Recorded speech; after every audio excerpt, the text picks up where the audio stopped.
Liber Oz, the law of the strong. This is our law and the joy of the world. Do what thou wilt shall be the whole of the law. Thou hast no right but to do thy will. Do that, and no other shall say nay. Every man and every woman is a star. There is no God but man. Man has the right to live by his own law, to live in the way that he wills to do, to work as he will, to play as he will, to rest as he will, to die when and how he will. Man has the right to eat what he will, to drink what he will, to dwell where he will, to move as he will on the face of the earth. Man has the right to think what he will, to speak what he will, to write what he will, to draw, paint, carve, etch, mold, build as he will, to dress as he will. Man has the right to love as he will. Take your fill and will of love as you will, when, where, and with whom ye will. Man has the right to kill those who would thwart these rights. The slave shall serve. Love is the law, love under will. Duty, by Aleister Crowley. A note on the chief rules of practical conduct to be observed by those who accept the law of Philemon. Do what thou wilt shall be the whole of the law. There is no law beyond do what thou wilt. Thou hast no right but to do thy will. Do that, and no other shall say nay. For pure will, unassuaged of purpose, delivered from the lust of result, is every way perfect. Love is the law, love under will. Every man and every woman is a star. Your duty to yourself. Find yourself to be the center of your own universe. I am the flame that burns in every heart of man and in the core of every star. Explore the nature and powers of your own being. This includes everything which is or can be for you, and you must accept everything exactly as it is in itself as one of the factors which go to make up your true self. This true self thus ultimately includes all things soever. Its discovery is initiation, the travelling inwards, and as its nature is to move continually, it must be understood not as static, but as dynamic, not as a noun, but as a verb. Develop in due harmony and proportion every faculty which you possess.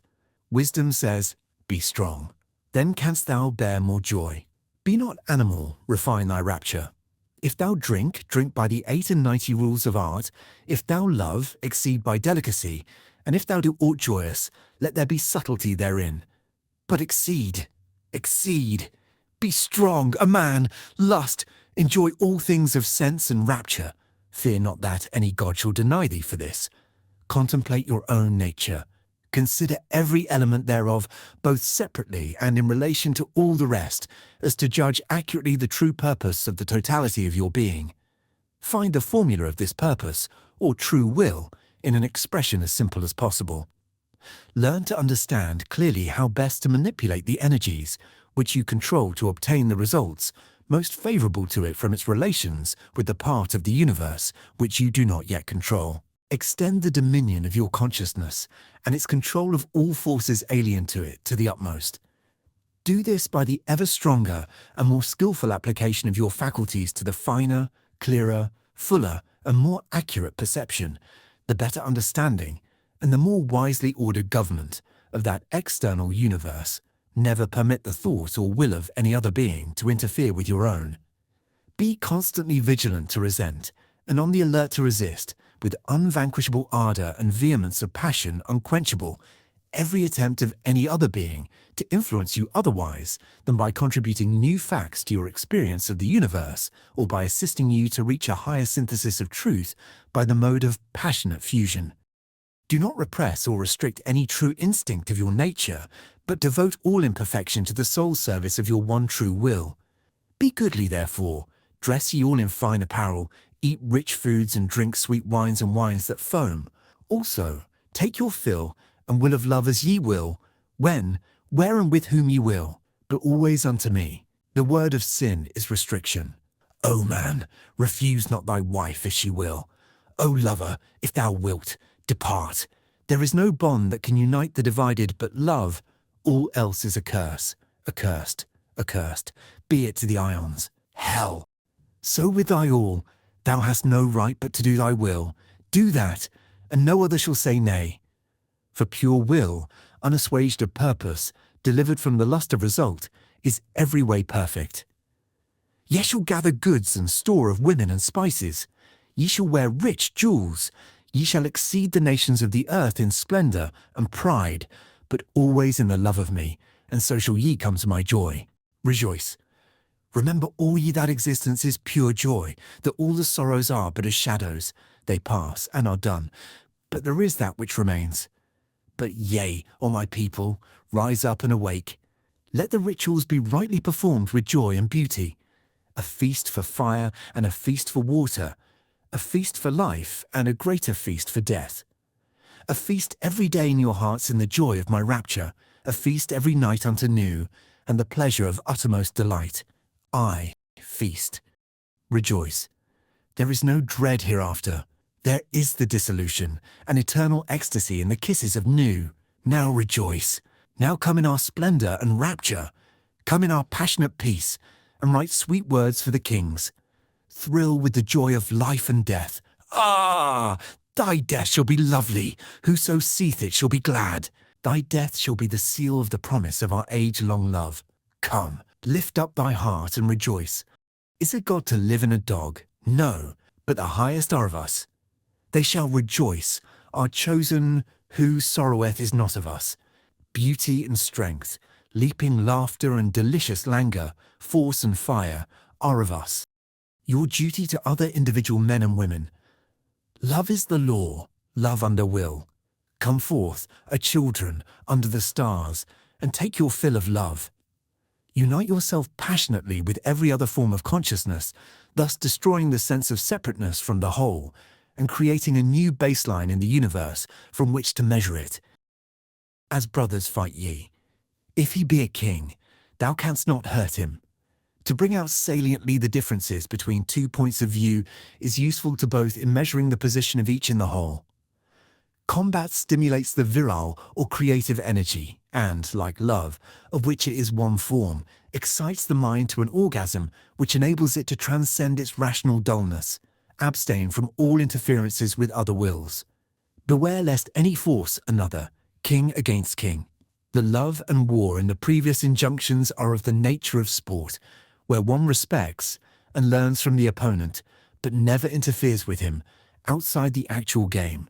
To seek to dominate or influence another is to seek to deform or to destroy him, and he is a necessary part of one's own universe, that is, of one's self. Seek, if you so will, to enlighten another when need arises. This may be done always with the strict respect for the attitude of the good sportsman when he is in distress through failure to understand himself clearly, especially when he specifically demands help, for his darkness may hinder one's perception of his perfection, yet also his darkness may serve as a warning or excite one's interest. It is also lawful when his ignorances lead him to interfere with one's will. All interference is in any case dangerous and demands the exercise of extreme skill and good judgment, fortified by experience. To influence another is to leave one's citadel unguarded, and the attempt commonly ends in losing one's own self-supremacy. Worship all. Every man and every woman is a star. Mercy let be off. Damn them who pity. We have nothing with the outcast, and the unfit let them die in their misery. For they feel not. Compassion is the vice of kings. Stamp down the wretched and the weak. This is the law of the strong. This is our law and the joy of the world. But think not, O king, upon that lie, that thou must die. Verily thou shalt not die, but live. Now let it be understood, if the body of the king dissolve, he shall remain in pure ecstasy forever. Nut, hadit, rahor kuit. The sun, strength and sight, light, these are for the servants of the star and the snake. Each being is, exactly as you are, the sole center of a universe in no wise identical with, or even assimilable to, your own. The impersonal universe of nature is only an abstraction, approximately true, of the factors which it is convenient to regard as common to all. The universe of another is therefore necessarily unknown to, and unknowable by you, but it induces currents of energy in yours by determining in part your reactions. Use men and women, therefore, with the absolute respect due to inviolable standards of measurement. Verify your own observations by comparison with similar judgments made by them, and, studying the methods which determine their failure or success, acquire for yourself the wit and skill required to cope with your own problems. Pity, sympathy, and like emotions are fundamentally insults to the Godhead of the person exciting them, and therefore also to your own.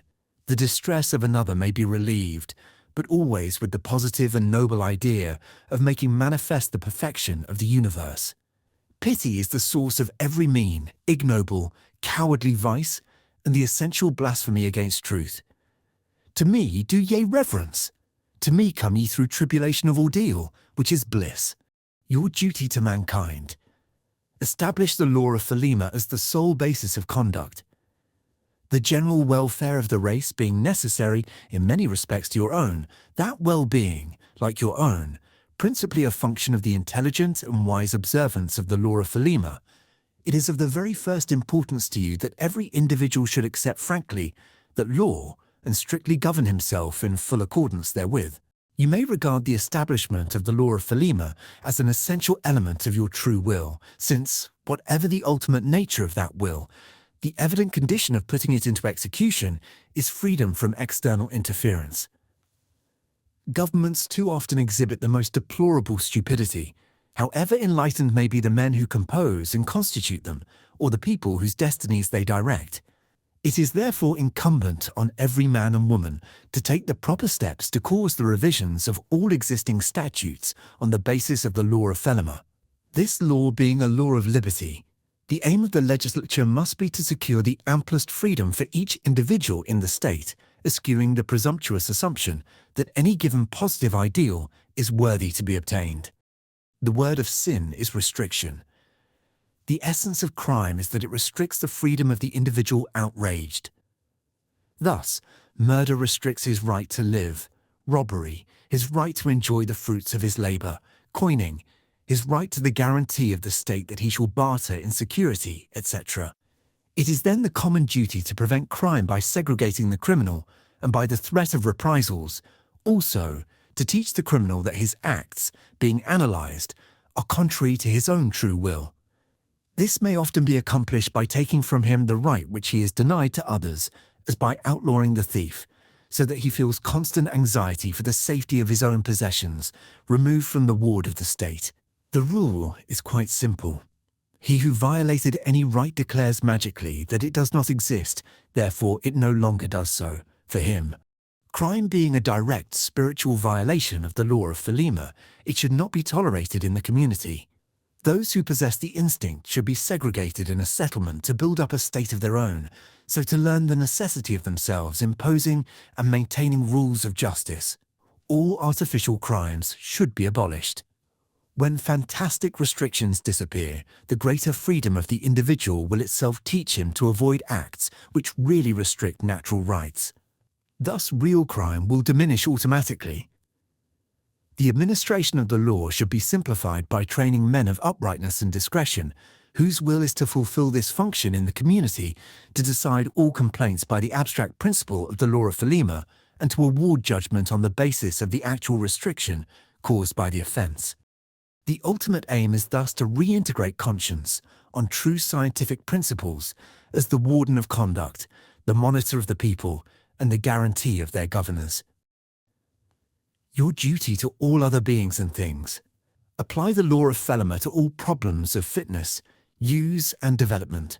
It is a violation of the law of Thelema to abuse the natural qualities of any animal or object by diverting it from its proper function, as determined by consideration of its history and structure.